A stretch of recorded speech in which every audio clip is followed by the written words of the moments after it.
बिस्मिल्लाहिर्रहमानिर्रहीम अस्सलाम वालेकुम। उम्मीद करती हूँ कि आप सब बिल्कुल ठीक ठाक होंगे। तो आज रमज़ान सीरीज़ की एक और ज़बरदस्त सी वीडियो मैं आपके साथ शेयर करने जा रही हूँ और आज हम बनाएंगे बेसन की बूंदी। बिल्कुल बाज़ार जैसी क्रिस्पी और खस्ता बूंदी किस तरीके से बनाते हैं तो जानते हैं इस वीडियो में। इसके साथ मज़ेदार चटनियों के साथ बूंदी चाट भी बनाना सीखेंगे। यहाँ पे मैंने ले लिया है बेसन, 2 कप के करीब मैंने बेसन लिया है और आप चाहें तो इसी क्वांटिटी को ज़्यादा भी कर सकते हैं। अच्छी तरह से मैंने इसको पहले छान लिया, उसके बाद 1.5 चाय का चम्मच मैंने इसमें नमक शामिल किया। नमक अगर आप कम लेते हैं, कम खाते हैं तो इसमें नमक की क्वांटिटी कम भी कर सकते हैं, लेकिन 1.5 चाय का चम्मच परफेक्ट है। इसमें आधा चाय का चम्मच मैंने इसमें सुरख मिर्च शामिल कर दिया और आधा ही चाय का चम्मच हल्दी शामिल की है और इसके साथ मैंने आधा चाय का चम्मच अजवाइन शामिल किया। अजवाइन को लाजमी शामिल करिएगा क्योंकि अजवाइन से हाजमा बहुत अच्छा होता है। और इसके साथ इसका बैटर तैयार करने के लिए मैंने नॉर्मल पानी ले लिया है 1 मग और यहाँ पे थोड़ा थोड़ा करके हम इसमें पानी शामिल करते जाएंगे। मैं इसकी जो बैटर है ना वो हाथ की मदद से तैयार कर रही हूँ। आप चाहें तो एक बीटर भी ले सकते हैं और एक ही सिमत में हम हाथ को घुमाते जाएंगे बैटर में, ताकि हमारा बैटर जो है ना बहुत अच्छा फ्लफ़ी तैयार हो। क्योंकि जितना हम अच्छा इसको घुमाएंगे, तकरीबन 10 मिनट तक मैंने इसकी मिक्सिंग करनी है। 10 मिनट के बाद आप खुद देखेंगे कि एक तो इसका कलर चेंज हो जाएगा और दूसरा ये जो बैटर है ना बहुत ज़्यादा फ्लफी सा हो जाएगा। यहाँ पे मैं आपको दिखा रही हूँ 10 मिनट के बाद ये देख सकते हैं आप, एक तो इसका कलर चेंज हो गया और दूसरा मैं हाथ में इस बैटर को पकड़ रही हूँ ना तो बिल्कुल फील ही नहीं हो रहा, बहुत लाइट वेट हो गया ये बैटर, बहुत अच्छे से तैयार हो गया। और आपने इतनी इस पर मेहनत करनी है तब आपकी बहुत अच्छी ज़बरदस्ती बूंदी जो है ना वो तैयार होगी। और इसके साथ ना बिल्कुल एंड पे जब हम इसको फ्राई करने लगेंगे ना उस टाइम मैंने 1/4 चाय का चम्मच शामिल कर दिया इसमें मीठा सोडा। मीठा सोडा पहले नहीं आपने शामिल करना, जब हम इसको फ्राई करने लगेंगे ना तब हमने शामिल करना। मीठा सोडा शामिल करने के बाद दोबारा से 1 मिनट तक मैंने मिक्स करना है अच्छे से और उसके बाद जो है ना इसको हम चलते हैं फ्राई करने के लिए। यहाँ पे ये बैटर देख सकते हैं, मैं इसमें हाथ में पकड़ रही हूँ तो बिल्कुल फील नहीं हो रहा, बहुत लाइट वेट ज़बरदस्त हो गया।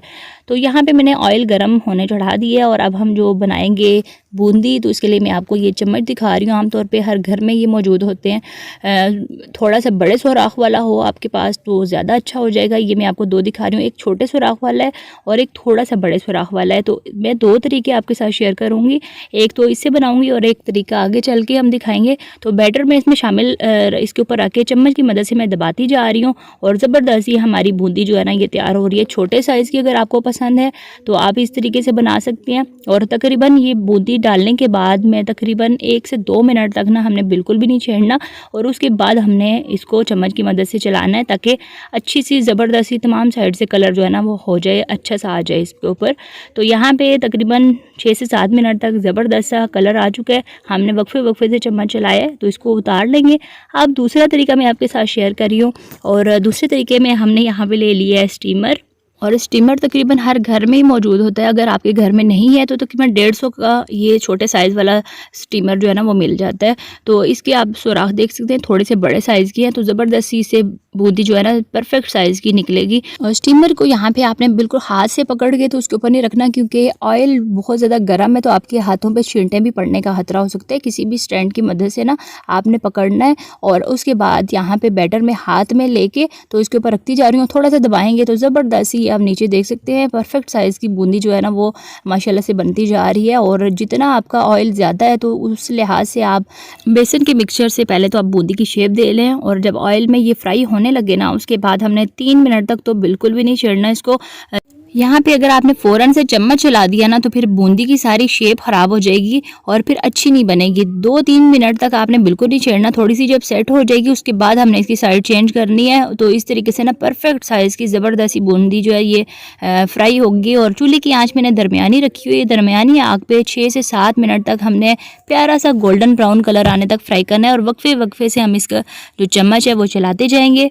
तो दरमियानी आग पे माशाल्लाह से ज़बरदस्ती हमारी बूंदी जो है ये तैयार हो रही है। और यहाँ पे आप कलर देख सकते हैं, परफेक्ट कलर आया एक जैसा। बस आपने ख्याल ये रखना है कि चूल्हे की आंच दरमियानी रखनी है और उसके बाद चम्मच जो है ना वो वक्फे से चलाते जाना है ताकि एक साइड से एक जैसा ही कलर तमाम बूंदी पे आए। तो यहाँ पे सारी बूंदी मैंने निकाल ली है और इसको अब हम चलते हैं स्टोर को इस तरीके से करना है। तो सबसे पहले तो आपने जब बूंदी फ्राई करनी है उसके बाद आपने इसको अच्छे से ठंडा होने देना है। गरम बूंदी जो है ना वो इसको स्टोर नहीं करना, नहीं तो फिर ये जल्दी एक तो सॉफ्ट हो जाएगी और जल्दी ख़राब भी हो जाती है। पहले आपने अच्छे से इसको ठंडा होने देना है, उसके बाद इसको स्टोर किस तरीके से करना है। यहाँ पे मैंने जिप लॉक बैग ले लिया है, आप चाहें तो जिप लॉक बैग ले लें या कोई एयर टाइट बोतल ले लें या फिर कोई भी बॉक्स ले लें। बस उसमें डाल के आप इसको थोड़ी क्वांटिटी में बनाइए तो आप इसको बाहर रखते हैं रूम टेम्परेचर पे। ज़्यादा क्वांटिटी में अगर बनाइए आपने तो इसको फ्रिज में रख लें, तकरीबन 3 हफ्ते या 1 महीना आराम से ये आपकी चल जाएगी। तो अब इस मज़ेदार सी बूंदी से हम बूंदी चाट और तमाम लवाजमात बनाना सीखते हैं। तो सबसे पहले इस मज़ेदार सी बूंदी चाट या दही भल्लियों के लिए ना हमने इमली की मीठी खट्टी मीठी चटनी बनानी है। तो इसके लिए मैंने 200 ग्राम इमली का गूदा लेके तो चढ़ा दिया चूल्हे पे पकने के लिए। जब इसमें उबाल आ जाएगा तो उसके बाद हमने इसमें गुड़ शामिल करना है। गुड़ मैंने तकरीबन 300 ग्राम लिए। आप चाहें तो इसकी जगह चीनी भी शामिल कर सकते हैं या फिर मीठा अपने टेस्ट के मुताबिक कम ज़्यादा भी कर सकते हैं। तो गुड़ शामिल करने के बाद हम कुछ स्पाइसेस शामिल करेंगे। आधा चाय का चम्मच काला नमक और रेगुलर नमक मैंने शामिल कर दिए। आधा चाय का चम्मच इसमें सुरख मिर्च को शामिल कर दिए और इसके साथ मैंने शामिल कर दिया आधा चाय का चम्मच ज़ीरा और आधा चाय का चम्मच चाट मसाला। बहुत अच्छे से टेस्ट आता है। तो ये तमाम मसाले को शामिल करने के बाद ना अच्छे से हम इसको मिक्स करेंगे और इसको पकने देंगे। जब इसमें उबाल आ जाएगा ना उसके बाद चूल्हे की आंच पहले मैंने तेज़ की हुई थी। जब इसमें उबाल आएगा तो बिल्कुल दरमियानी आग पे हमने इसको पकने छोड़ देना है तकरीबन 15 से 17 मिनट। तो दरमियानी आग पे पकते हुए ये बहुत अच्छी सी ज़बरदस्त सी गाढ़ी हो जाएगी। तो यहाँ पे इसको पकते हुए तकरीबन 15 से 17 मिनट गुजर चुके हैं और ज़बरदस्ती हमारी इमली की चटनी जो है ये गाढ़ी हो चुकी है। और इस स्टेज पे ना मैंने चूल्हा बंद कर देना। अब मज़ीद इसको गाढ़ा नहीं करेंगे, नहीं तो फिर बाद में जब ठंडी होगी ना बहुत ज़्यादा ये गाढ़ी हो जाएगी। तो इसको ठंडा होने देते हैं। आप चलते हैं नेक्स्ट चटनी की तरफ। तो यहाँ पे मैंने हरी चटनी बना ली है। एक मुट्ठी मैंने सिंपल धनिया पुदीना और एक बड़े साइज़ की हरी मिर्च, 2 लहसुन की जवे और थोड़ा सा ज़ीरा लेके मैंने इसको ग्राइंडर में ग्राइंड कर लिया अच्छे से। तो इसको मैं शामिल कर देना है दही में और बहुत अच्छी ज़बरदस्त ये चटनी बनती है। और ये जो चटनी है ना इनको आप स्टोर भी कर सकते हैं। सिंपल आप आइस क्यूब्स में डाल के इनको फ्रीज़र में रख लें और जब आपको चाहिए हो तो आप निकाल के इस्तेमाल कर सकते हैं। ज़बरदस्त ये बिल्कुल भी ख़राब नहीं होती फ्रीज़र में अगर आप रखते हैं इसको। तो यहाँ पर हरी चटनी भी हमारी तैयार हो चुकी है। इसको भी रखते हैं साइड पे। और दूसरी तरफ 2 कप बूंदी जो मैंने तैयार करके रखी थी ना, तो उसमें से 2 कप बूंदी मैंने आधा घंटा पहले पानी में भिगो के रख दिया था। अब यहाँ पे बहुत अच्छे से माशाल्लाह से सॉफ्ट हो चुकी है। बिल्कुल हल्के हाथों से इसको दबा दबा के इसका सारा मॉइस्चर निकाल देंगे और इसको भी रखते हैं साइड पे। दूसरी तरफ अब हम इस मज़ेदार सी बूंदी चाट के लिए ना सैलड तैयार करेंगे। तो सैलड के लिए एक लार्ज साइज़ की प्याज मैंने सैलड कटर से बिल्कुल बारीक स्लाइस में कट कर ली थी और उसके बाद एक बाउल में डाल के तो पानी में मैंने डिप करके रख दी थी तकरीबन 10 मिनट के लिए।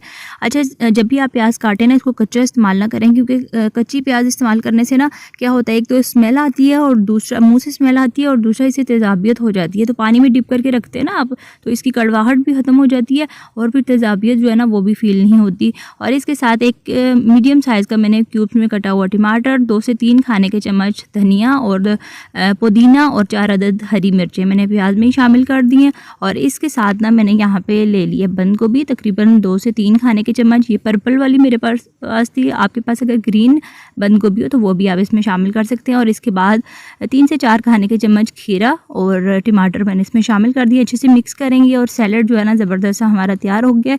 और बाज़ार में भी आमतौर पर आपने देखी होगी आलू चने, दही बड़े, दही भल्लियाँ या बूंदी चाट जो मिलती है ना उसके साथ तमाम चीज़ें उन्होंने चाट के अंदर ही नहीं शामिल कर दी होती, बल्कि अलग-अलग वो तमाम लवाजमात जो है ना उन्होंने रखे होते हैं। तो हम भी सेम टू सेम जो है ना वो बाज़ार वाली चाट ही बना रहे हैं।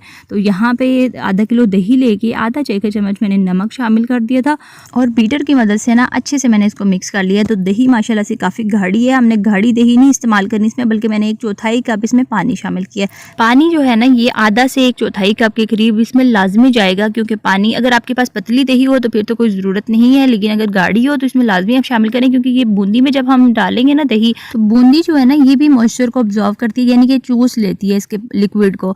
तो इसलिए इसमें पानी जो है ना वो लाजमी जाएगा। और यहाँ पे जो हमने बूंदी रखी थी बड़े बाउल में उसमें मैंने 2 मीडियम साइज़ के क्यूब्स में कटे हुए और उबले हुए आलू शामिल कर दिए हैं। और उसके बाद हमने इसमें ये जो दही हमने फेंट के रखी थी ये मैंने इसमें शामिल करनी है।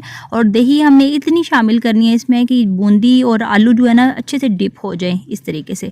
और यहाँ पे जो है ना ये इसको इसी तरीके से आपने रख देना। चाहें तो दही में 1 से 2 खाने के चम्मच चीनी भी शामिल कर सकते हैं, लेकिन मैंने यहाँ पे नमकीन भलियाँ ही रखी हैं। तो यहाँ पे इस तरीके से हमने दही शामिल करके तो रख देनी है। और जब आपकी इफ्तारी हो तो इफ्तारी में एक बड़े बाउल में आप इस तरीके से रख लें और इसके साथ तमाम लवाजमात तैयार करके रख लें तो बहुत अच्छी खूबसूरत लगती है।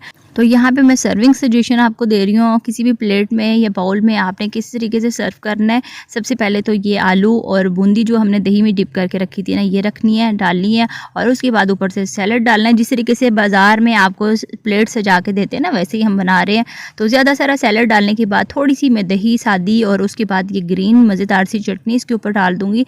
और चटनी डालने के बाद ना, ये मेरे जो इमली की खट्टी मीठी चटनी बनाई थी, ये मैंने इसके ऊपर शामिल कर देनी है। और इसके बाद इसके ऊपर चाट मसाला छिड़क देंगे। चाट मसाला आप अपनी मर्ज़ी के मुताबिक कम ज़्यादा जितना आप करें, डालना चाहें तो डाल सकते हैं। और उसके बाद ये क्रिस्पी क्रंची पापड़ी शामिल कर देंगे, जिससे इसका मज़ा जो है ना दोबाला हो जाए। यहाँ पे ज़बरदस्त दही भलियाँ या दही बूंदी चाट जो है ना, मज़ेदार सी ये तैयार हो चुकी है। तो इसके साथ ही मैं आपसे इजाज़त चाहती हूँ। वीडियो को लाइक और अपने फ्रेंड्स एंड फैमिली में शेयर ज़रूर करिएगा, ताकि रमज़ान आने से पहले ये मज़ेदार सी वीडियो सब तक पहुँच जाए।